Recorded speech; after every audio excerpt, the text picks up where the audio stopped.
Molt bé, Paula. Esta setmana, que si no m'he descomptat serà el 5è programa, però és possible que sigui el quart, coses de gravar en antelació i planificant, te tocava portar a tu a la persona que mos anava pues, a portar el tema, no? I és el que sap del tema, perquè tu i jo d'este tema, igual, tu saps més, però jo no tinc Jo vaig, ni jo vaig idea. justeta, jo ne sé, però vaig justeta. A veure, Ni... jo he tornat a tirar de contactes. Això és una cosa que este podcast va de contactes I d'amiguets, i d'amiguets. i d'amiguets. Jo t'he portat a Vicent Lloret. I és que Vicent i jo vam coincidir treballant per a la Caixa Fòrum sobre una exposició de Picasso i ja des del primer moment que va parlar vas dir, este xic sap molt, este xic sap molt de tot.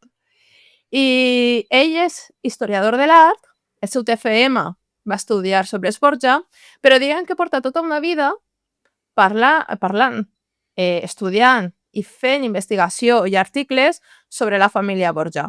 A banda d'això, treballa des de ja 7 anys, havies dit, Vicent, en el Palau Ducal d'Esborja. O sigui, que una persona que treballa allí, que està en el Palau treballant, dia sí que jo el veig moltes vegades quan me'n vaig a fer-me el cafè davant. És la veritat, no anem a dir mentires. Allí jo crec que és fantàstic i a banda que té una retòrica i parla també que jo crec que els nostres oients van a quedar-se... Van a enamorar-se de Vicent Güell. Benvingudes i benvinguts a Del Parpalló al Ventorro, un podcast d'història centrat en el País Valencià, conduït per Paula i Màxim. Què tal, Vicent? Com estàs? Molt bé, així estem i vosaltres com esteu. Gràcies per aquesta acollida tan calorosa.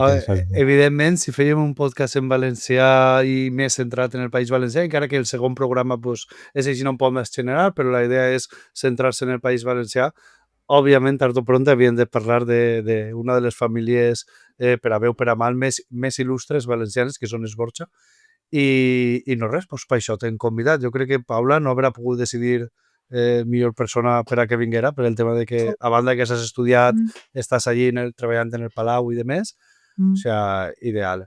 Què són... Jo te vaig a fer una pregunta, perquè jo ja ho segur que estava comentant al principi, jo d'Esborja sé lo justet, sé que són dos, sé el seu nom, unos eren amiguets dels Reis Catòlics, crec, uno dels dos, se van fer ahí favores mutuos i demés, i poca cosa més. Així que, si vols, pues, començar què és la família, no? La família d'Esborja. D'on prové, més bé, no? D'on prové tota aquesta família i que com es fa tan gran, no? Perquè a la fi acaba sent caps tal vegada anava a dir de l'Estat, però de la institució més important del moment i que continua sent tan important per a la nostra societat occidental. Efectivament, és curiós, no? Però quan parlem de la família Borja, inevitablement l'associem, òbviament, al País Valencià, perquè d'alguna manera han format part del substrat cultural que hem heretat, sobretot de l'època del Renaixement, de l'època de l'Edat Moderna, o l'associem inevitablement a Roma.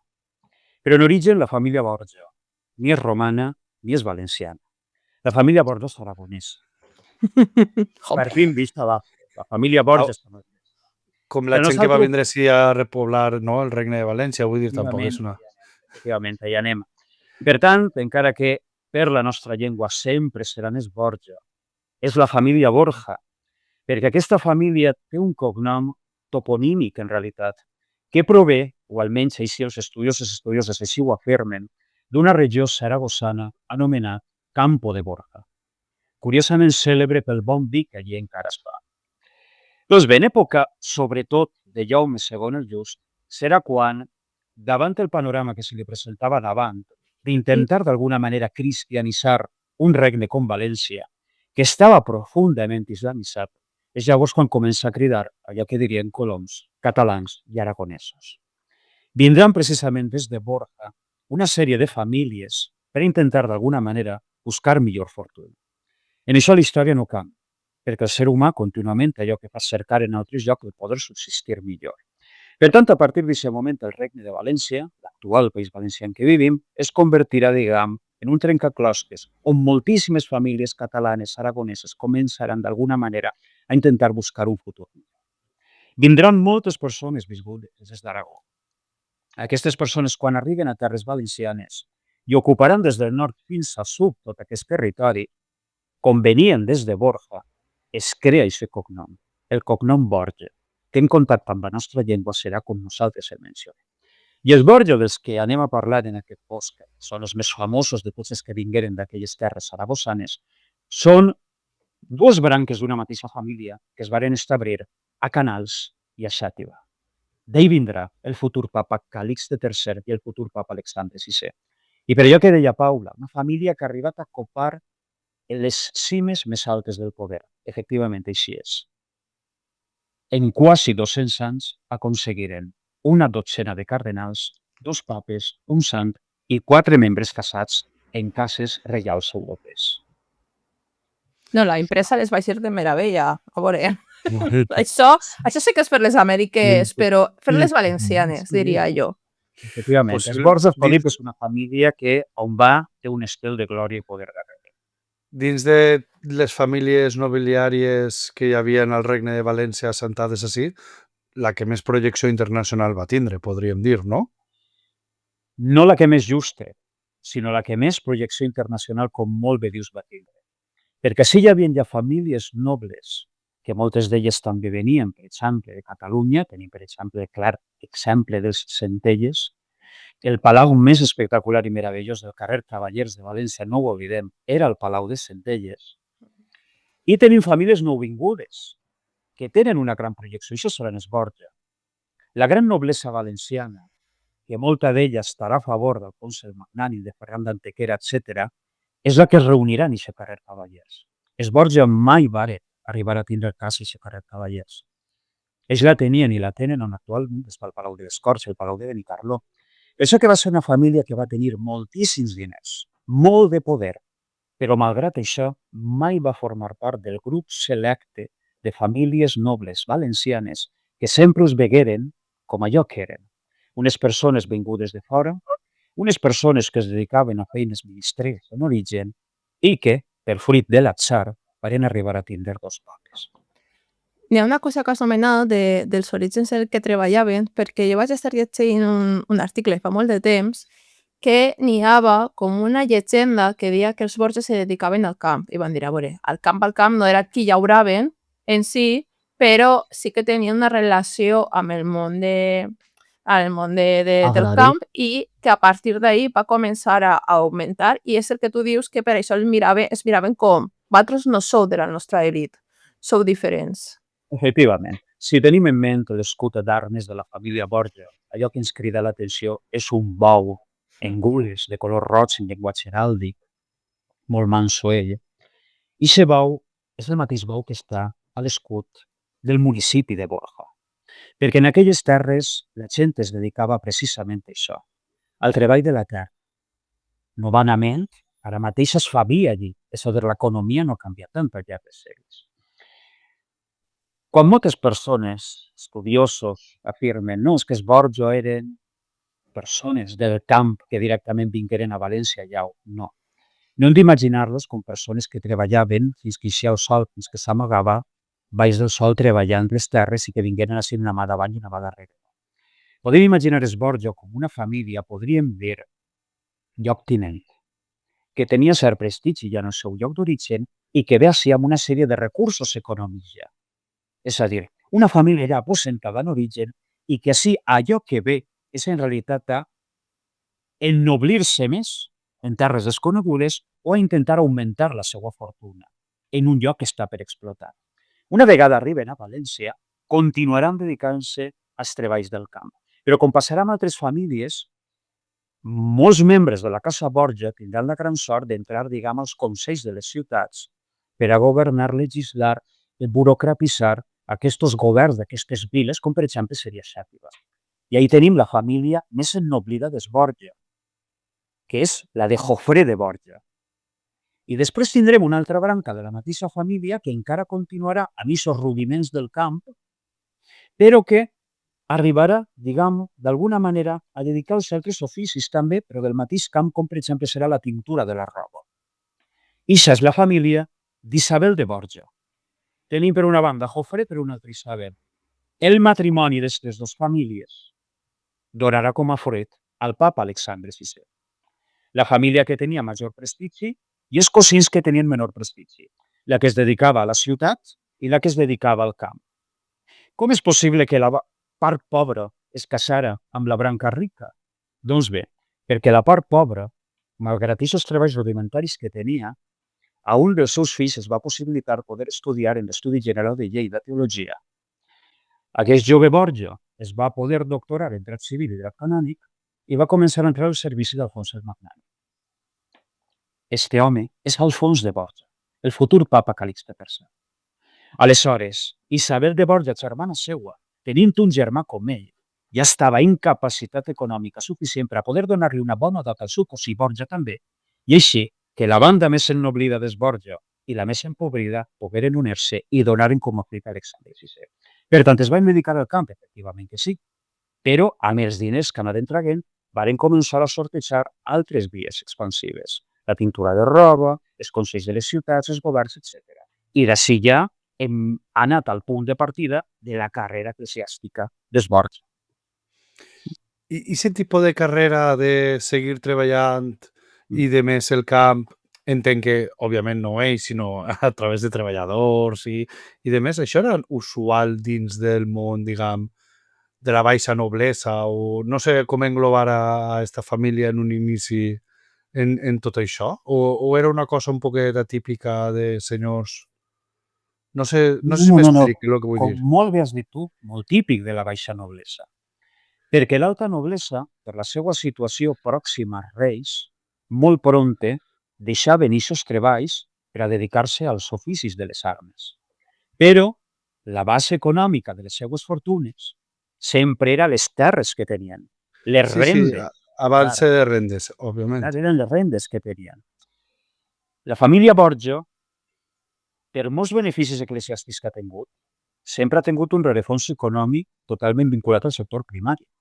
Quan visitem el Palau Ducal des Borja, aquesta espectacularitat de palau mai hagués sigut possible sense el correu de la canya de sucre. En un primer moment, efectivament, quan arriben els Borja, sí que és veritat que la matèria prima del Regne de València és la terra. És una terra verge, fèrtil, maometana, que necessites cristianitzar. Per això necessites colonitzar la terra, plantar-la tu, treballar-la tu. Hi ha molta terra i la terra és de bona qualitat si la comparem amb d'on venia esta gent d'Aragó i Catalunya, on el clima era molt pitjor. Així el clima és molt més benigne, hi ha més terra disponible, és més, vull dir que era un bon negoci vindre així, clar. Efectivament, per tant, aquesta família s'haurà continuat dedicant a la terra. Probablement hi haurà format part d'aquesta xicoteta noblesa que no haurà eixit probablement dels murs del que coneguem com a xàtiva i canals. Però la història va fer que un d'ells entrarà en contacte amb Alfons el Magnànim. I això és el que la converteix ja en una família de l'alta noblesa. Jo crec que podríem estirar aquest fil perquè després ja entrarem en Alexandre VI, però Alexandre VI s'entén un poquet que és ordenat cardenal ja per Calix III, vull dir que tenia un poquet el camí obert, no?, a aquesta possibilitat, i sorprèn un poc lo de Calix III, que acaba de papa, un tio que estava ahí Contra tot pronòstic. Clar. Si segurament hagués tingut que elegir una porra, en aquella època no haver aparegut este senyor per ahí. Sobretot en una època on allò més habitual és que havia de ser de terres italianes. Totalment. O sigui, que escolliren a un valencià era... És que hi ha un detall que moltes vegades passen per alt. El papa Alexandre VI mor l'any 1503 i des de l'any 1503 fins al papa Wojtyła, que tots així hem conegut, el polac, Joan Pau II, només hi hagué un papa estranger, que va ser Adriano d'Utrecht, holandès, i probablement posat ahí comprat per l'emperador Carles V, ja que era el segon de confiança. Durant tots aquests segles, els papes han sigut italians. Després del polac, és veritat, han vingut un papa argentí, ha vingut un papa alemany, però no sé si recordeu, però quan estava a punt de celebrar-se el conclave, totes les quiniales apuntaven a un altre papa italià. Per a que diguem que el monopoli del papat en mans dels italians era algo que encara tenim present a dia d'avui, que encara es parla. Imagineu com era en aquella època. I no oblidem que Calixte ve de la branca pobra de la família Borja. El que passa que arribarà a tindre un ascens molt meteòric, perquè ell va demostrar des del moment en què accedeix a aquests estudis que tenia una gran destressa diplomàtica, era hàbil, era intel·ligent, era una persona metòdica. Per tant, quan ja entra en el cercle de confiança del Consell Magnànim, en realitat el rei el que vol és gent capaç, més un rei com el Magnànim, que tantes coses havia d'ordenar i que tenia sobretot el cap posat en Nàpols. I es va donar compte que Alfons de Borja, futur Calixte III, era un home hàbil a l'hora d'intentar d'alguna manera sortejar dificultats que inevitablement tenia com a rei i la corona i tot allò que l'envoltava. I hi haurà un fet que serà decisiu. Els reis, en realitat, havien de tindre un entente cordial amb els papes. I moltes vegades això no es produïa. Quan m'has comentat, hi havia un d'ells que era amic dels reis catòlics. I això seria Alexandre VI. Mai foren amics. Jo sempre... No, fos d'una universitat, amiguets de l'alma. Coincidiren en el temps, és veritat, coincidiren en el temps. Però persones tan poderoses mai poden ser amigues. Sí, no, però vull dir jo que tingueren un tipus de relació més estreta. Una relació, clar, i totalment estreta. Vull dir, en l'època en què Isabel i Ferran eren reis, el papa era ni més ni menys que Alexandre.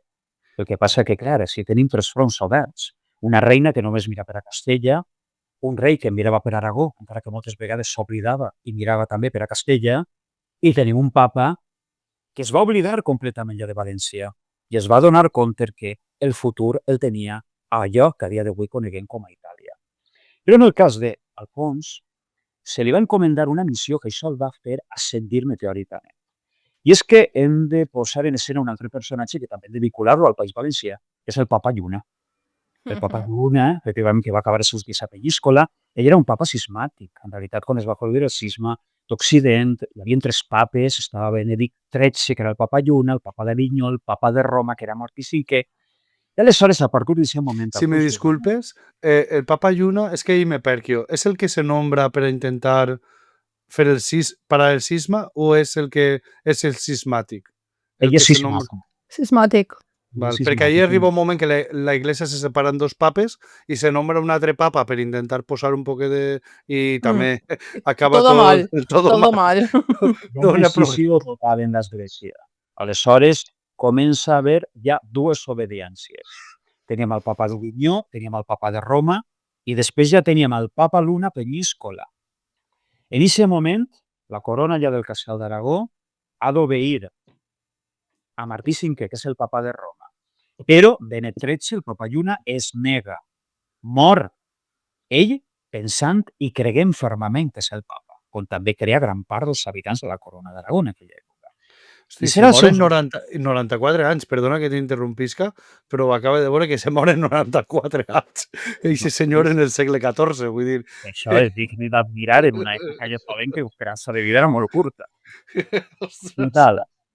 Envien el papa, perdó, és llavors quan la corona d'Aragó torna a l'obediència cap a Roma, això és un problema important per al Consell Magnànim, i pren la decisió d'enviar el seu sacerdot favorit, que era ja Alfons de Borja, a veure si intentava d'alguna manera mediar en el successor del papa Lluna. I ho va aconseguir. Va aconseguir altra vegada que aquest home abdicara, que ell havia excomulgat el papa Martí V de Roma, que el tornara, diguem, a recomulgar i que abandonara ja aquesta missió de continuar un papat al castell de Penyíscola. Això va ser una gran fita diplomàtica en aquell moment. I això va fer que Alfons de Borja ja no fora simplement un servent que estiguera en la cort reial del Consell Magnànim. Tal vegada Alfons de Borja ja feia més falta a Roma. I allò que necessitava el Magnànim en aquest moment eren cardenals.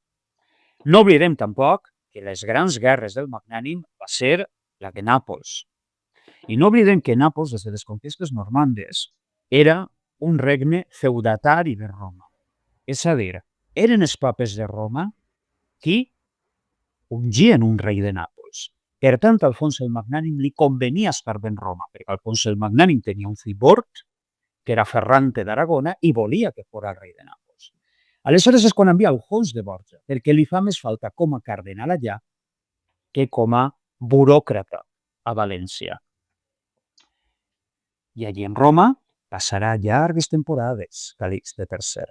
Recordem, Alfons de Borja. Que tinc la mania, jo sempre diré Calixte, però en aquest moment és Alfons de Borja encara, no?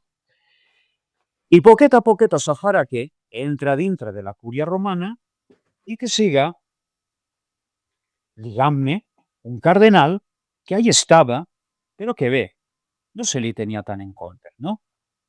I ahí és quan arribarà allà el conclave que acabarà nomenant-lo papa, contra tot pronòstic. Ja era molt major Alfons de Borja. Encara vivia Alfons el Magnànim. Està clar que el desig d'Alfons el Magnànim era que aquest cardenal que va enviar allà acabarà sent papa. Però també és veritat que no tenia cap papeleta Alfons de Borja de ser papa.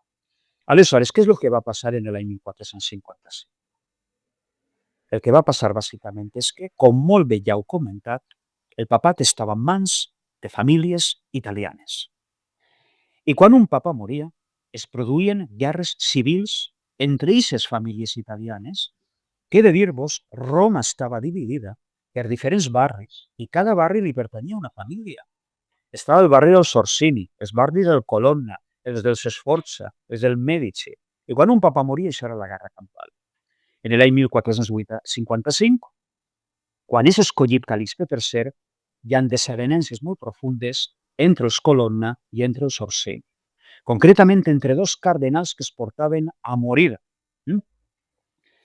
Aleshores, el que ocorre en aquest moment entre Latino Orsini i Prospero Colonna és que si un d'aquests dos cardenals s'acaba escollit papa, pot acabar bàsicament en Roma, perquè la supremacia d'una família sobre l'altra pot fer que, fins i tot amb un papat ja assentat, Roma caiga en una guerra civil interminable.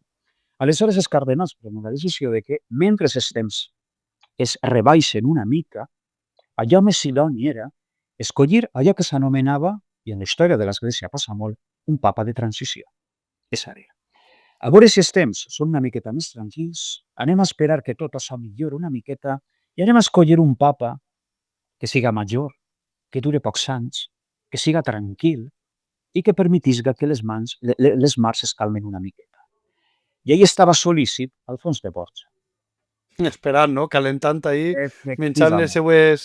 Bueno, roses no, perquè no n'hi haurien, perquè encara no havia... Però Però- així, Estufes. tot el que jo vos he dit es complís menys una cosa. No era tranquil, Alfons. Això no va dir. Efectivament, no era tranquil, i crec que ja ho hem demostrat en aquest periple que hem fet de la seva vida. No sabien els romans a qui havien escollit.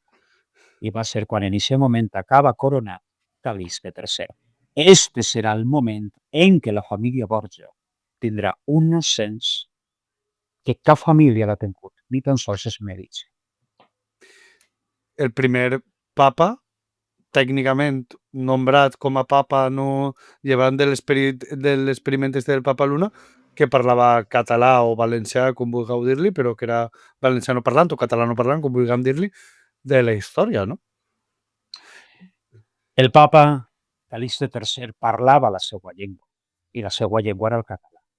Es va comunicar amb tota la seva cúria de confiança amb el català. I què va fer? Com ja vos he dit, Calixte III era molt intel·ligent. Si tu eres escollit papa davant d'una guerra campal entre dues famílies que estaven barallant-se pel papat, òbviament tu ja no pots confiar ni en Colonnes, ni en Sonsinis, ni en Esforces, ni en Piccolominis, ni en ningú. Tu només has de confiar en tu i en els teus.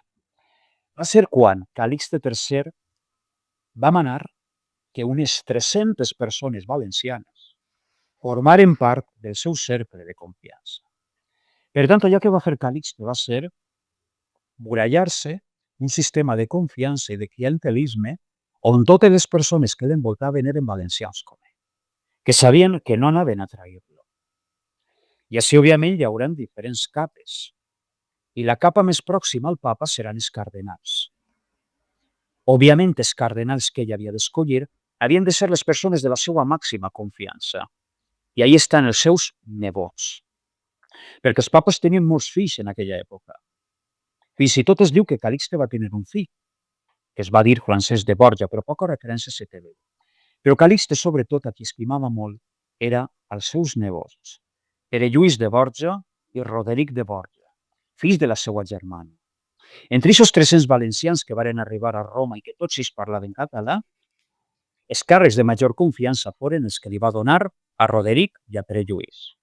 A Roderic el va fer cardenal serà el futur papa Alexandre VI. El seu nebot, recordem, una paraula italiana, nepoti, de nepotisme, endollar, enxufar, situar en un lloc privilegiat una persona que no té nex per a poder estar ahí, coses que encara passen, com ja sabeu, en la política, els ajuntaments, etc. Doncs bé, pues això va fer. I per al seu fill Pere Lluís, per al seu nebot Pere Lluís, tenia un altre tipus d'ambició, per a que vegeu que Calixte no era una persona tranquil·leta. Recordeu que vos he dit que els papes de Roma tenien la potestat de poder nomenar al rei de Nàpols. Doncs bé, ell tenia 2 nebots benvolguts, volia que Pere Lluís acabara sent rei de Nàpols i volia que Roderic acabara sent papa. Només va aconseguir una de les dues, que Roderic acabara sent papa. I tal vegada de la més important també, perquè Sí. arribarà a que tu ja has arribat ahir, que quasi per casualitat que jo estava ahí en un moment clau i van dir, mira, este pringat, que té cara pringat, anem a posar-lo així, i de pringat res, era un estratega brutal, i ahí està jo, el que volia dir, que clar, parlava en català, valencià, com diguem dir-li, és això el per què se li coneix com els catalani? Efectivament. Hem de posar-nos també en la ment d'aquestes persones, i no és difícil fer-ho perquè només hem de sortir al carrer per a veure exactament la mateixa situació. És a dir, malauradament hi ha una expressió que sempre diu de fora vindran i de casa ens trauran. Una expressió que contínuament estem escoltant. Quan tu penses que el teu poder, que tens, diguem, d'alguna manera normalitzat, de sobte es veu alterat, i no es veu alterat per una persona que tu pots identificar amb les mateixes condicions teues, sinó que és una persona, en aquest cas forània, que segons tu no té el dret d'ocupar allò que el toca a tu per ser, què ocorre? Venen els odis, les revanxes, les enveges, etc. Això és la base, en realitat, de la gran llegenda negra d'Esborja, que ja va començar, òbviament, a llaurar-se en època de Calixte III. Està clar que Calixte III, no m'agrada dir l'expressió s'ho va buscar, perquè no s'ho va buscar, però sí que és veritat que de sobte va portar ahir a 3 centenars de valencians i, clar, les famílies romanes es varen veure d'una manera superades. Perquè, clar, tots aquests càrrecs que varen ocupar els valencians antigament estaven ocupats per unes altres persones. És, lleva tu que pose a este. Això és el que va passar en època de Calixte III. No faria una cosa diferent a lo que farien els Sforza, els Medici i demés? Quan ells accedien al papat, tots els jocs de cardenal, òbviament, a no ser que tingueren pactes en altres famílies degut a certes coses, lo normal és que ells es coparen els càrrecs de les persones de la seva família i de la seva confiança. No és una cosa diferent de lo que farien És ells, exactament el mateix, però sí hi ha un denominador comú, vull dir. que és I el de passa. fora. Efectivament, anem altra vegada al present, que crec que és la millor manera de comprendre la família Borja perquè no ens separa tant la mentalitat d'aquella època que d'esta. Quantes feines hi ha que estan fent persones, diguem, valencianes, i que ningú ho posa en dubte. I de sobte hi ha persones estrangeres, de qualsevol nacionalitat, i comencen aquests discursos xenòfobos de que no, és que els d'ací no tenim feina perquè li la doneu a ells. Sempre ocorre, no? Quan estem Exacte. parlant d'una persona d'una nacionalitat que no és la teua. És a dir, si tu vas a Mercadona, bueno, justament t'he posat un exemple de Mercadona, però Jo, quan estaves parlant davant d'Esborja, estava pensant també un poquet en els Roig i tal, Jo també. però bueno. Jo també. Jo Però també. també pensava que jo crec que Juan Roig i la seva família tenien coses més... Igual, estos Borges celebraron más su destino que els altres, però bueno. anem a llevar l'exemple, diguem, de Mercadona perquè no és el que sabien. Anem a Carrefour, anem a Consum, anem a Buigam, no? I de sobte, el caixer, caixeres, el teu veí, la teua veïna, etc. no sé què. Molt bé, vale, passa la compra, el cobra, etc. Quants caixers que tal vegada són d'altres països i tu passes, vols pagar-li, el cobra, i tu, per exemple, estàs en el paro i de sobte dius que este estiga treballant i que jo no estiga treballant? Quants discursos he tingut que escoltar jo en la cua quan vaig a comprar? Discursos que només venen precisament quan són persones d'una altra nacionalitat que no és la teua. Per tant, els Medici, els Sforza, els Piccolomini, eren famílies que estaven a morir-se tots els dies. Però totes tenien aquest denominador comú, aquesta península, que en aquella època era un conglomerat de principats de repúbliques d'educats, però que acaba donant llum al que és Itàlia actualment. Per tant, era una qüestió totalment de despreci cap a la família Borja, perquè venia de fora. I no només venia de fora, sinó que estava ocupant el càrrec més important de l'Església Catòlica. I estaven ocupant-lo en una època en la que en el mapa polític començava a sonar que era Aragó, que s'havia unit matrimonialment a Castella. No oblidem que Aragó pràcticament va tindre l'hegemonia del Mediterrani. Ahí tenim fins i tot el ducat d'Atenes i Neopàtria, que pertanyia a la corona. Sí, estem en l'època en la qual els comerciants catalans, valencians i demés estaven repartits per tot el mar Mediterrani. Sí, eren els amos del... Les impremtes valencianes, de les que molt poc es parla, estaven produint llibres pràcticament a diari. I resulta que dinàsticament aquesta corona s'uneix a la de Castella, que al seu torn està fent també la seva expansió cap a l'Atlàntic. I ara també resulta que tenim a la cadira de Sant Pere a persones que provenen d'aquestes terres. Terres que les tenim també al sud, perquè no oblidem que en aquella època Nàpols era de la família Aragó. Ahí tenim fills del papa Alexandre que es varen casar amb Sança d'Aragó o Lucrècia Borja, que també es va casar amb Alfons d'Aragó, besnets d'Alfons el Magnànim. Per tant, és una qüestió d'odi total. Per una banda, racisme, i òbviament hem de sumar la misogínia. Això ens ajudaria a explicar com tot aquest odi està tot focalitzat en les dones Borja en general i en Lucrècia Borja en particular. Molt bé. Si vols, avancem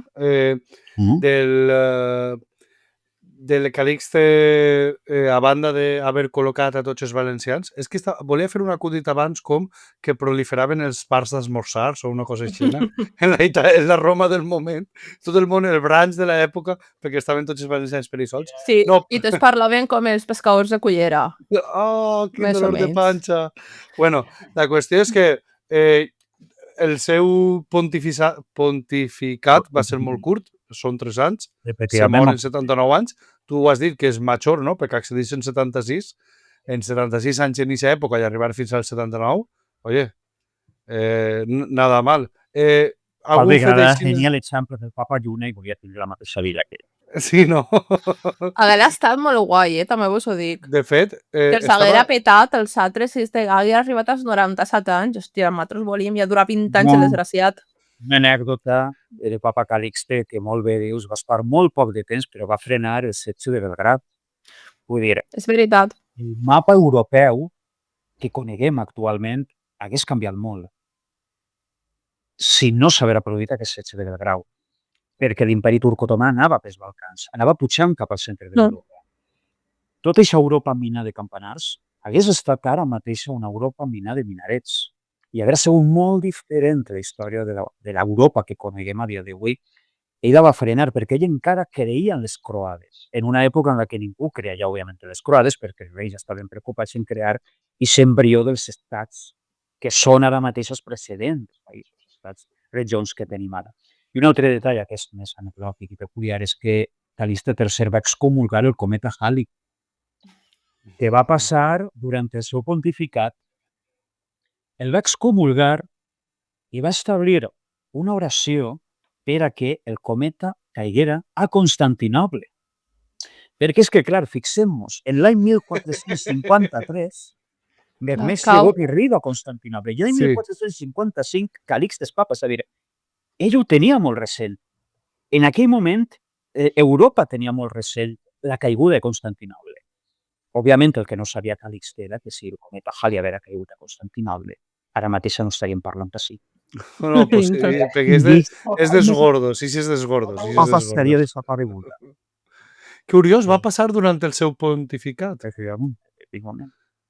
Perquè sols passa, crec que és cada 70 i pico anys. Bueno, passa i després passa seguit i després fins a 70 i pico anys. Efectivament, va fer com un patró. Sí, en la seva època de l'època. I bé, si vols, se mor i si vols ja passem a Alexandre VI. El nomenament del seu nebot, clar. Que Alexandre VI possiblement a lo millor té més miga, més molla, perquè va durar molt més i va fer prou més coses. Clar, és que quan parlem dels Borja o com a papa, normalment ve al cap Alexandre VI, perquè Alexandre és el conegut com el pitjor papa. Jo recordo quan vaig anar a Roma, vaig anar als museus vaticans i passes per un espai que és l'espai d'Esborja.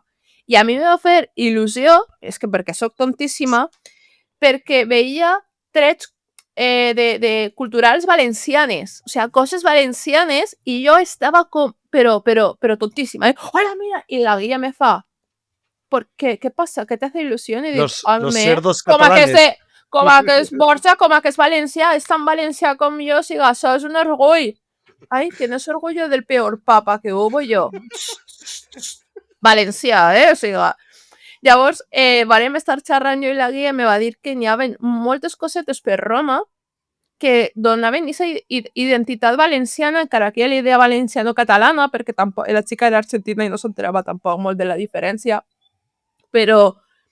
I me va agradar molt perquè dic, ostres, en realitat, fer una visita guiada per Roma, des de la visió valenciana del segle XV, que és una locura el que estic dient, estaria guai. O sigui, a veure aquestes cosetes que Esborja van deixar a Roma, perquè n'hi ha cosetes que de veritat recorden a València i recorden a palaus valencians i recorden a... i que diu ahí gran valenciani, no? Com que és València. Li vaig fer una foto i ho vaig tindre de fons de pantalla al ordinador per de temps. També Perquè una és friki. També estan les ruïnes del Bas d'Esmorzars, que s'haurien També. A veure, però, per exemple, Sant Angelo, Borja va viure allí, no? Va estar allí vivint. Així és, sí. Bé, anem per parts. Caminar per la València d'Esborja inevitablement és caminar, per la Roma d'Esborja, perdó, és caminar per la València que en aquella època hi havia en aquestes terres i que inevitablement hem heretat. No oblidem que la joieria que el papa manava fer les seues estàncies borgianes, el Palau de Santa Maria in Pòrtico, la Torre Borgia que encara està, la Cancelleria Vecchia, perquè quan Calixte III és nomenat papa, el primer que fa és nomenar no només cardenal a Roderic, sinó que també el fa canceller de l'Església. Era el càrrec que més pecuni donava. Per tant, quan arriba el nomenament d'Alexandre VI, per allò que es diu de la simonia, que és la pràctica de la compra dels vots, òbviament era el cardenal que més diners tenia. Doncs bé, la Cancelleria Vecchia, que és l'actual Palau Sforza Cesarini, també té rajoleria de València. Per tant, aquests trets característics identitaris i idiosincràtics de València, aquesta família d'alguna manera es va traslladar allà. I en moltes estances borgianes veiem precisament l'inici, l'arquitectura, la manera de fer, la manera de pintar, la manera d'esculpir, eminentment valenciana. Com també veiem en els arxius la nostra llengua també reflectada ahir, perquè era la que bastava el papa per a comunicar-se. Això per una banda. Per una altra, pel que fa als bars i als esmorzars, etc. no? És curiós. I bé, bars i esmorzars no tenim referència, però sí que és veritat que una de les amants més cèlebres que va tindre Alexandre VI, que va ser la mare dels seus fills més famosos, que es va enotxallar tant ella era una dona, podríem dir, en terminologia del segle XXI, tota una empresària. I ella tenia posades, ventes a Roma, i ella rebia arrendaments de tots aquells peregrins que anaven a Roma perquè Alexandre VI va ser papa des de l'any 1492, un any que s'ha d'oblidar, fins l'any 1503. Ahí està l'any 1500, que tothom es pensava que s'acabava el món també. Va haver una horda de peregrins increïble cap a Roma. I aquesta no la sabia. Va fer el que diríem una posada, un hostal, que òbviament també se servia menjar en aquella època. I va guanyar una quantitat incommensurable de diners. Què va fer Alexandre VI davant de tota aquesta horda de peregrins? Va unir el castell de Sant'Angelo, que era el mausoleu d'Adrià, amb el Vaticà. I ell va manar fer la via de la conciliació, que és aquest gran carrer que hi ha entre el castell i entre el Vaticà, que és on estan totes les ambaixades que reconeixen el Vaticà com a estat. Doncs bé, quan mor Alexandre VI, se'l condena a la família a la damnatio memoriae, òbviament. I precisament al castell de Sant'Angelo, dalt de la porta, estava l'escut de la família Borgia. Si ara anem allí, el que veiem és un escut picat de la família Borgia. Perquè allò és el que es va fer també. amb molts elements que estaven sellejats amb el bou Borja, se'ls va picar. I moltes de les restes no les tenim, no les coneixem o no sabem on estan precisament perquè no ha quedat res. Encara que en el cas de Sant'Angelo és molt evident, allà estava el bou ja no està. I efectivament, ell va gastar moltíssim el castell de Sant'Angelo com a residència privada perquè el complex del Vaticà, tal com el coneguem a dia d'avui, no existia en època d'Alexandre. Vindrà poc després, en època de Yuri II, el gran enemic d'Alexandre VI, papa després d'ell. Podríem, no, fer un crowdfunding de que se reconstruïsca l'escut d'Esborja del Palau de Sant'Angelo. No, que se recorde que l'odiaven, home, i que ha sigut una qüestió de racisme. No, a veure, per què se li té aquesta inquina? Perquè ja no és perquè no sigui per una qüestió de racisme, sinó perquè al fons, a Alexandre VI se li té molta... té una llegenda darrere, no? Ja no ell, el fill, César, i després també Lucrècia. Jo sí que la figura de Lucrècia jo me l'he estudiada perquè és una dona que a mi m'ha interessat molt i sé que tot el que es conta és completament mentira i que Víctor Hugo va fer molt ahí de mal, però el cas de César sí que te diuen que, a veure, algunes cosetes sí, però clar, res estrany que no feren els Medici, al meu parecer, o els esforça en les seues rinyes per possessions o per control polític i econòmic de l'espai, no? Per tant, per què a Alexandre VI se li té tant d'odi, se li fa una damnatio memoriae, d'aquestes característiques i com ha arribat tot a ser que els catalani són quasi com un malson per a Itàlia. És que, a veure, per lo que estem dient, Ludovico Sforza el Moro, és a dir, un dels personatges més oscurs en la història del milanesat, que va ser capaç de matar el seu nebot per a que no li llevara el poder. El fill, Bord d'Alfons el Magnànim, que va ser capaç d'assassinar a un conjunt de nobles. A través de l'art de la setreria es van balsamar i els tenia asseguts en el castell Vecchio de Nàpols per a que tot aquell que anara els veguera i sapiera que contra ell ningú s'havia de clavar. Els Medici, que han tingut 4 papes. Clement VII, Leo X, Clement VII, perdona que el dic ara, el de les bules. És a dir, tu pagues X diners, tu vas al cel perquè jo pugui construir-me este megacomplexe que és el Vaticà. I va ser en la seva època quan Lutero va dir, escolta, així tens els 95 anys. Sí, va ser el que va causar, no? Vull dir, ese luxe ja tan... Totalment. Els Medici, quan Leo X va ser proclamat papa per a celebrar-ho, va cobrir d'or líquid a un xiquet que va morir per intoxicació després. Inocencio VIII, que és el papa que hi ha abans d'Alexandre VI. A Roma se'l coneixia com el Pater Patriae. Mai se sabrà quants fills va tenir. Més de 20, menys de 30. Alexandre VI, vale, sí, va fer moltes coses, però crec que ningú és comparable a tot això que vos he dit ara en un moment. Però, aquesta història que estàvem contant, no?, de que en l'època de Calix que ja començava a vertebrar-se d'alguna manera el que anava a ser Aragó i aquesta potència que anava a tindre, en època d'Alexandre VI ja és quan està en total expansió la corona de Castella, la corona d'Aragó, l'època de Ferran, l'època d'Isabel, s'ha prohibit la conquesta del regne de Granada. És un any, òbviament, important, 1492. Moltes fites tenen lloc en aquest moment. Tot això ho viu Alexandre VI. I ell, inevitablement, és l'estandard d'aquestes noves potències que d'alguna manera poden acabar també en la legitimitat de Roma.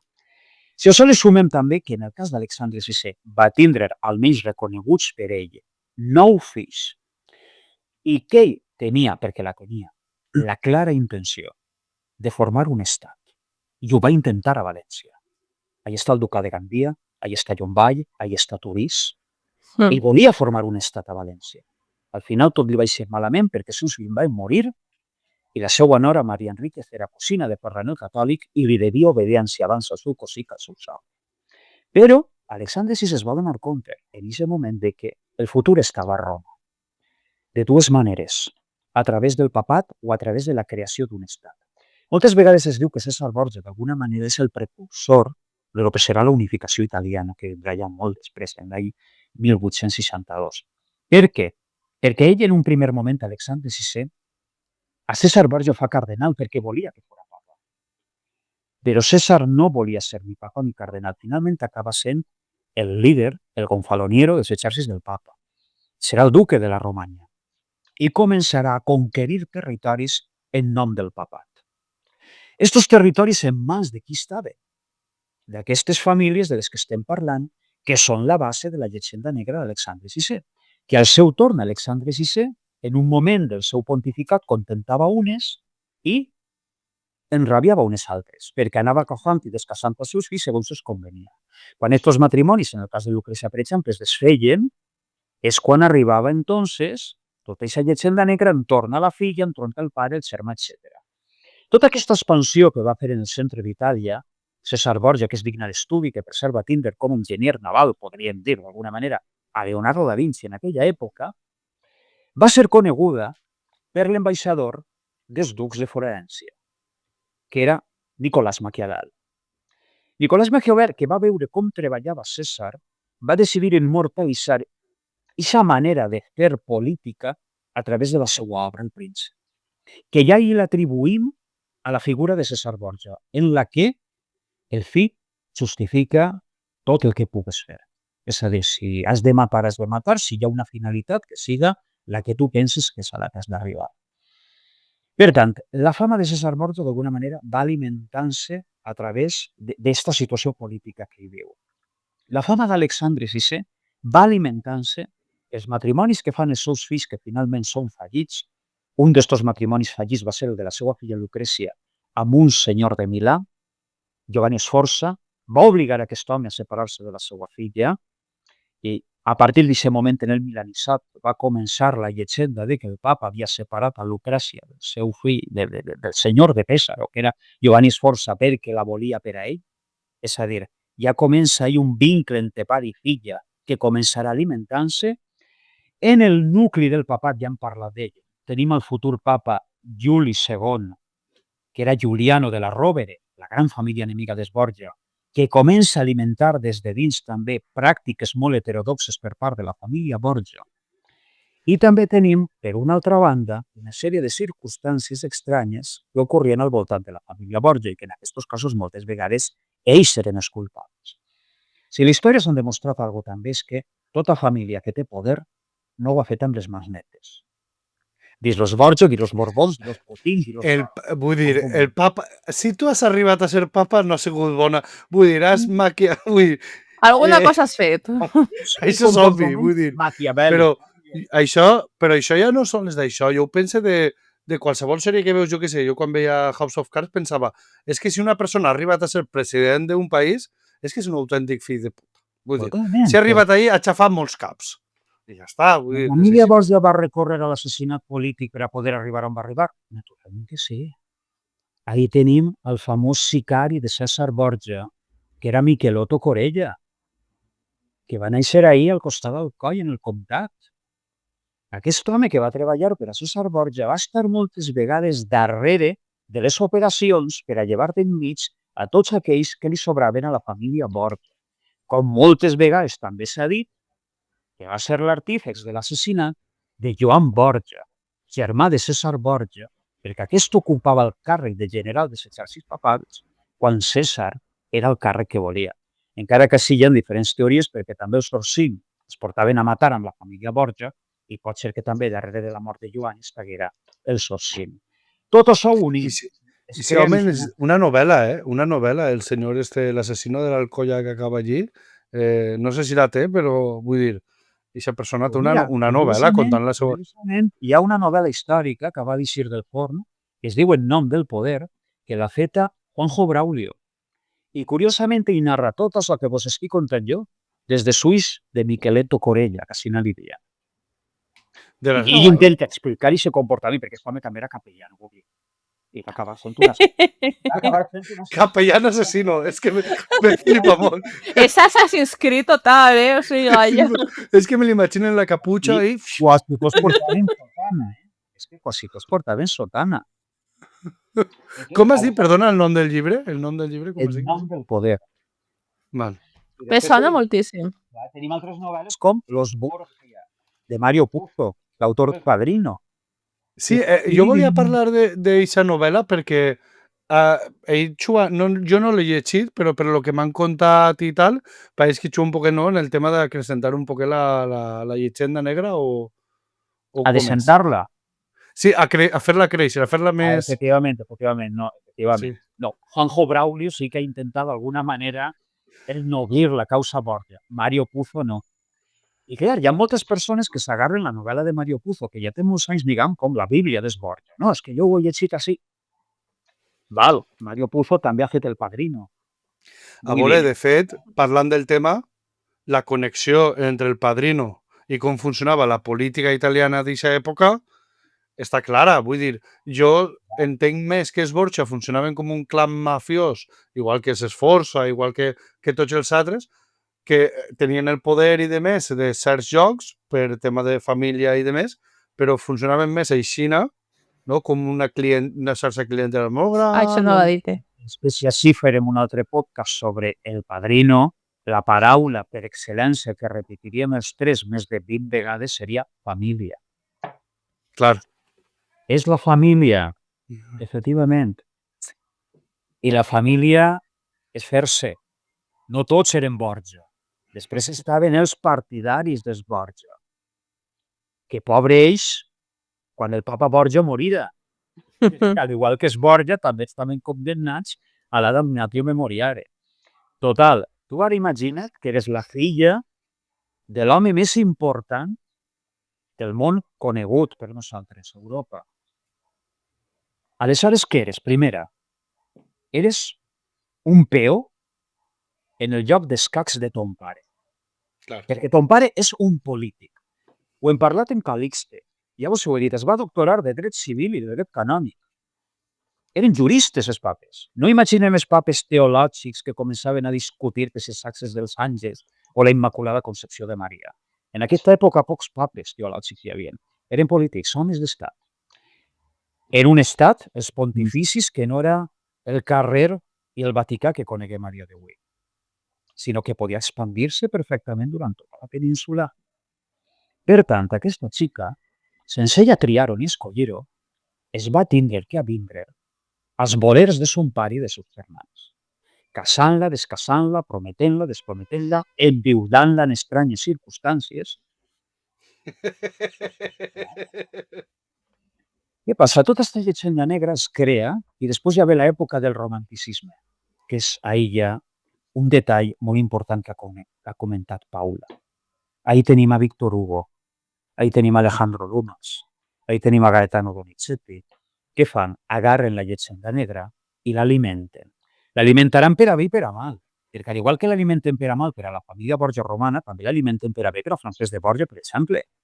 O sigui, com la història de que deu el cadàver de l'emperatriu i que es fa jesuïta al Sant Demà, això és mentida. Per tant, el romanticisme el que té és això, no? Enaltir i també condemnar a l'infern. Les dues famílies, la romana i la branca de I la valenciana. Clar. Una pregunta, però ja, encara podríem parlar d'un altre papa que no seria Borgia, perquè no tenia cognom, però que provenia dels Borgia, no? Que seria Innocenci X, que és conegut perquè el va pintar primer Velázquez i després Bacon, Francis Bacon va fer un retrat, És el uns papa retrats que té... brutals. Sí, que està sentat, que no li va agradar el retrate de Velázquez i se va enfadar perquè no hi sia bello, tio. És que tens una cara... Normal que no li agradara, vull dir, si heu vist el retrat... Que és brutal. Sabia que m'anomenaries a Innocenci X perquè aquesta conversació la tinguérem tu i jo en CaixaFort, no sé si tu recordes. Sí, me'n recorde. Per això ho he dit. Dic, això n'hi ha que trau-lo. El tercer papa, Innocenci X, efectivament. Per les seues venes corria la sang Borgia. Però què ocorre amb els cognoms? Quan venen de mare, inevitablement... Desapareixen. Efectivament. Això significa que és una branca femenina i de quina branca ve ni més ni menys que de la esplèndida i sempre interessant Lucrècia Borgia, que és de la que estàvem parlant.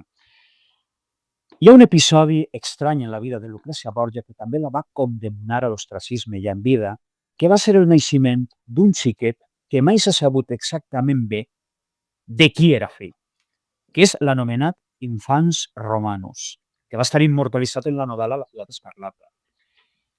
Aquest xiquet no se sap com va néixer, però el papa Alexandre VI el va legitimar i va dir que era fill d'ell. Òbviament no era fill de la que llavors era la seva amant, que era Júlia Farnese, germana del futur papa Pau III, tan amic de Francesc de Borja.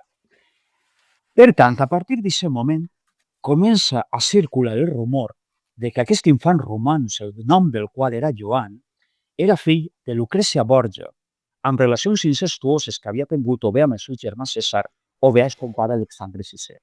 La bona qüestió és que aquest xiquet naix i aquest xiquet des del bressol se li dona el títol de Duc, Benepi i Camerino. I Lucrècia Borgia el cuidarà, perquè quan el papa Alexandre VI muiga, ja sabem que la família ha d'escampar-se. En aquest moment, per sort, Lucrècia estava ja molt ben situada a la cort de Ferrara. S'emporta a Joan de Borgia i aquest xiquet acabarà tenint família. Per tant, aquesta família que té Joan de Borgia acabarà emparentant amb una altra família romana, que són els Pamfili. Inocenci X és un papa Pamfili i ell és oficialment el rebesnet de Lucrècia Borgia. Per tant, és un Borgia, perquè entre les seues avantpassades està ni més ni menys que Lucrècia, la filla del papa Alexandre VI. Encara que mai se'l computa com un papa Borgia, perquè, clar, ell pertanyia a la família dels Pamfili i l'estel Borgia havia quedat ja molt enrere.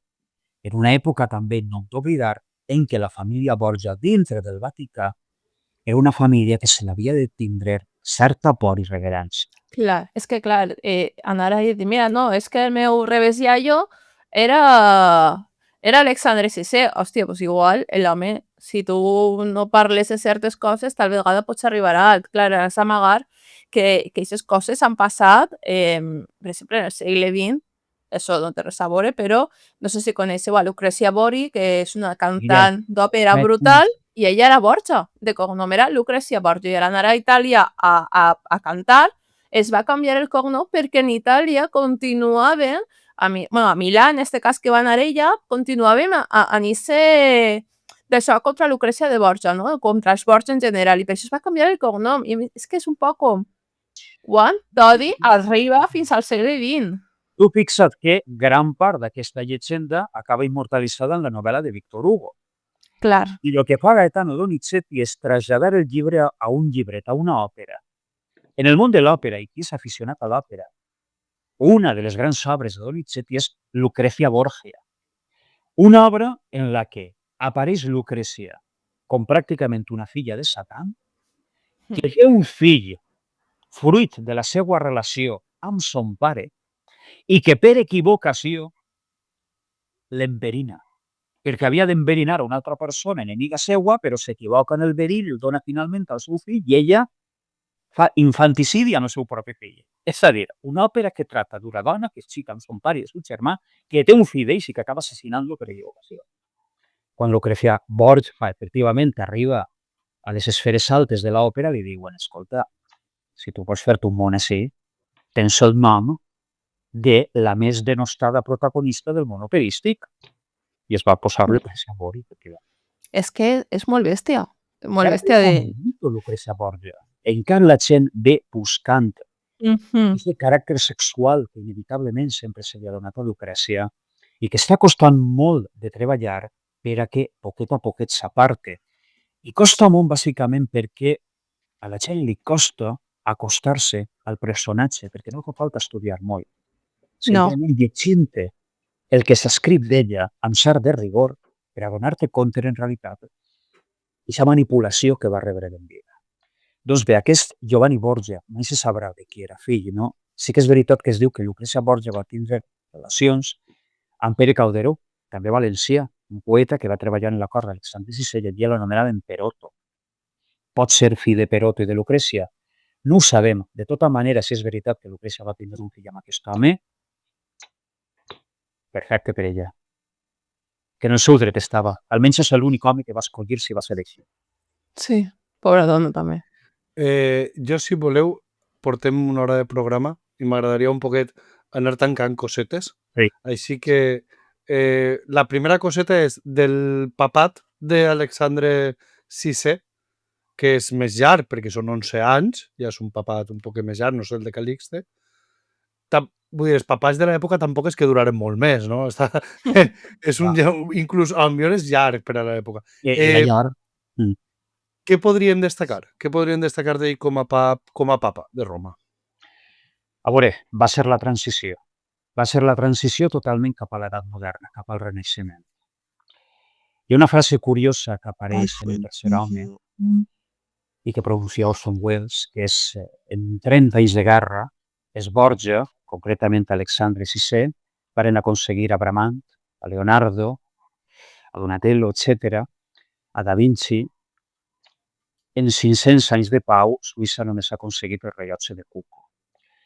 És curiós, no? Això, no?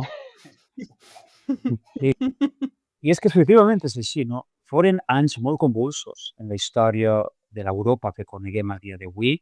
En aquest moment es varen arremolinar una sèrie de circumstàncies que varen ser molt adverses, però, malgrat això, els Borgia van intentar sobreviure a totes elles i varen haver de sortejar d'alguna manera totes aquestes situacions d'una manera, penso jo, la veritat, prou digna. No comparable a altres famílies que varen arribar a tindre el papat i que sí que es varen comportar d'una manera molt més nefasta. L'època d'Alexandre VI va ser l'època de donar-li d'alguna manera llustre al renaixentisme. Va ser una manera també en la que les llengües romans van començar a tindre també certa importància i en això en el valencià és molt important també el fet que el papa escriguera la seva obra en valencià, que es dirigirà als seus en valencià, com també, no anem a negar-ho, tenia lloc en la llengua castellana. L'any 1492 va ser també la gramàtica de Nebrifa. Va ser una època també en què el món, tal com el coneguem avui, va canviar totalment i tot això hem heretat a dia d'avui. Com un se'n va a Sud-amèrica i veu que es parla portuguès, que es parla castellà. Òbviament hem de buscar l'origen en el Tractat de Tordesillas. El Tractat de Tordesillas va ser signat bàsicament per Alexandre VI a favor o en contra, perquè sempre estaven igual els reis catòlics i Alexandre VI. I si els reis catòlics es ponen tots els llibres d'història i que els diguem catòlics, bàsicament per un nomenament que va fer Alexandre VI i així s'ho va denominar. Per tant, d'alguna manera, jo crec que formen part de la cultura europea que tenim a dia d'avui. I això és important també recalcar-ho, no? Una cultura europea en la que ens hem de, poquet a poquet, anar familiaritzant, perquè ara ja tenim lluites molt grans per a poder fer-los fronts, com és el feixisme. Per tant, hem de crear d'alguna manera una història comú, un passat comú per intentar fer front a tot això que està venint. Jo crec que els Borgia d'alguna manera representen això. Almenys per a mi, crec que ho han representat. Molt bé. Per anar tancant, dos cosetes més que també me pareixen interessants. Això dels papes amb fills era una cosa molt comuna. Tècnicament, els papes, o sigui, en aquesta època, els sacerdots podien tindre família, podrien casar-se. Papes, cardenals, sacerdots, bisbes, arquebisbes, clares, retors, clergues, abats, tots podien tenir fills. En un primer moment, sí. També és veritat que això de l'Església, això del papat, això dels papes, no és una institució que ve donada des de Pere. Tot això va sorgint amb el temps i poquet a poquet va vertebrant-se, va polint-se, va formant-se. En un primer moment, els papes, naturalment, si tot tenien família, tenien el que havien de tindre. El que passa que, quan la segona venguda de Crist no es produeix i Déu en és catòlic, això va fallar, i que d'alguna manera tenen que això organitzar-ho, es donen compte que per organitzar-ho bé, tot això ha d'estar fundamentat en un patrimoni. I aquest patrimoni enorme, increïble, és el que a dia d'avui és l'Església Catòlica i el Vaticà. Tot això només es pot fer d'una manera. Si tots aquells que formen part d'això tenen en comú el alimentar aquest somni. Per a poder alimentar econòmicament algo que creixga, tot ha d'anar un mateix sac. Si tu et cases, si tu tens fills legítims i si tu eres papa, es poden produir una sèrie de coses que no són bones per a l'Església. Primera, que els teus fills legítims tinguen tot el dret del món a heretar la fortuna que tu has amassat i que, per tant, aquesta fortuna no vaig al bé comú, que és l'estructura de l'Església que coneguem a dia d'avui, i el que fa més por encara, que a través d'aquest fill legítim, que és el que va intentar fer Alexandre VI, tu pugues donar-li la tiara papal a tu fill i establir una monarquia en un càrrec que és electe i que enriqueix a moltes famílies, sobretot en època del papa Alexandre. Per tant, el tema dels fills era important tenir-lo en compte i ja al segle XI es va intentar tractar al sínode de Pavia. Allà és quan es va prohibir als papes tenir fills legítims, per tant, els papes no es podien casar, però sí que podien tindre fills amb amants, amb concubines. A partir d'aquest moment, els papes que fan feta la llei, feta la trampa, jo, que no puc donar-li en herència res al meu fill, perquè la meva herència va anar interprofàtica, però jo ja en vida m'encarregaré de situar-los i ben situar-los i crear tot aquest nepotisme inevitable que girarà entorn als papes. Per què Alexandre VI se compra Gandia? Per què compra Xella? Per què compra Llombai? Per què compra Turís? Etc. Perquè estava formant, estava armant ja un patrimoni per a la seva família. Quan arriba Luter i es dona compte que l'Església ha arribat a uns llimes de depravació extraorbitants, és quan, a través del Concili de Trento, comencen a establir-se una sèrie de normes que han de regular la nova Església. L'Església eminentment barroca, inevitablement també. Ahí és quan es produeix la prohibició. Ni papes dins de matrimoni, ni fills dins de matrimoni, ni fills fora de matrimoni, s'ha acabat. És falir. Així hem de fer un vot de castitat, així no hi ha fills ni dins de fora, així estem per obeir a la Santa Església i per a només rendir-li comptes a la Santa Església. S'acaba tota aquesta xarxa clientelada a través de la família. Així que a partir d'aquest moment és quan se suposa ja no tenen fills, almenys que coneguem. No sabem darrere el que pot ocórrer, sempre ho dic. I és que és un dels aspectes, no?, que més crida l'atenció el papa, que pues, tenia 9 fills i que damunt es reconeix i que damunt juga políticament en ells, no?, de pues, casa la meva filla sí, al meu fill el nombre no sé què. Sí. Vull dir que no era una cosa sinó que era una cosa coneguda, no?, en els fills del papa. I ja, per últim, una cosa que me pareix interessant és, i jo ara mateix avui m'estic donant compte, és que creus que coneguem poc esta família en el País Valencià? I inclús professors com Paula es coneixerà més, perquè ella és el perquè soc una friqui, també, però soc una friqui, jo, per exemple, que soc un professor, vaig treure les oposicions, vull dir, faig classe, no sé, i me fa la sensació que conec molt poc aquesta part de la història. I si jo, que tinc una formació històrica, conec poc aquesta història, la població en general, vull dir, creus que s'ha treballat poc o que la gent conega realment la importància d'una família com són els Borja, que és una família clau, no?, entre el segle, en el segle XV i principis del XVI, també? A veure, no només la coneguem poc, sinó que el poc que es coneix de la família Borja és un discurs totalment reduccionista, que es limita a la llegenda negra i a la sexualitat de Lucrecia Borgia. Això és el coneixement bàsic que de forma meridiana pot tindre la família Borja. Sí que és veritat que des de l'últim quart de segle s'està fent un esforç prou important, no només per a divulgar la família, sinó també per a posar-la en valor. Per tant, molts estudis, moltes obres, per exemple, si hem de citar a Lucrecia, hi ha un llibre també acabat d'eixir del forn d'Isabel Barceló Chico, que es diu Lucrecia Borgia, de sota una nova llum.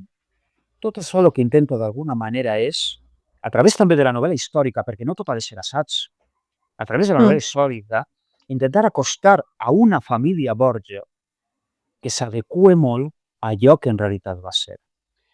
Què passa? Que de la família Borgia s'ha escrit molt, o s'ha escrit assaigs, textos acadèmics, o s'han escrit novel·les històriques. Quin és el problema de la novel·la històrica? Que és la que, diguem, el 90% de la població llig. Per tant, si anem a Guillem d'Apollinaire, que va ser un grandíssim avantguardista, que escriu una obra d'Esborgi que està basada en la llegenda negra, o anem a Víctor Hugo, Alejandro Dumas, etc., Mario Puzo, mos quedem en això. Què passa? Això ve molt. I ara m'on anem a un altre camp. Les pel·lícules, les sèries. Volen exprimir allò que ve. Clar, efectivament, gran part de la ficció que veiem d'Esborgi està inspirada en aquestes obres, no en els textos acadèmics. Què passa? Ara tenim una nova corrent.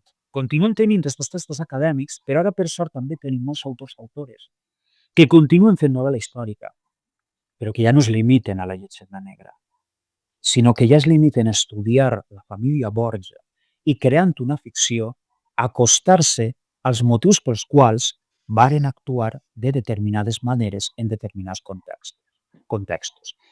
Per tant, jo crec que estem revitalitzant la figura d'Esborja últimament i també ajuda molt els edificis vinculats a Esborja, diguem-li Palau, diguem-li també el Palau de Cervelló, que va ser d'Esborja en un passat, el Palau de Benicarló, el Castelnovo de Castellnou de Castelló de la província de Castelló. Acostant-nos al patrimoni material que ens han deixat, també d'alguna manera els discursos que ara tenen els guies del turisme s'intenten adequar també més a allò que acadèmicament se sap de la família i no deixar-se important per discursos pèssims, sensacionalistes, que és el que estaria d'avui impintat. Molt bé, jo, si voleu, Paula, si tens alguna coseta? No. Jo que vull més, o sigui, que hem de fer un altre capítol i parlar de Lucrècia, de Cèsar i de Sant Francesc de Borja, perquè, clar, jo visc a Gandia. I així Sant Francesc està molt present, molt. Jo vull que són un personatge molt interessant també, que podem parlar i que hauríem de fer un altre capítol d'ell. Que jo això ho dic ja.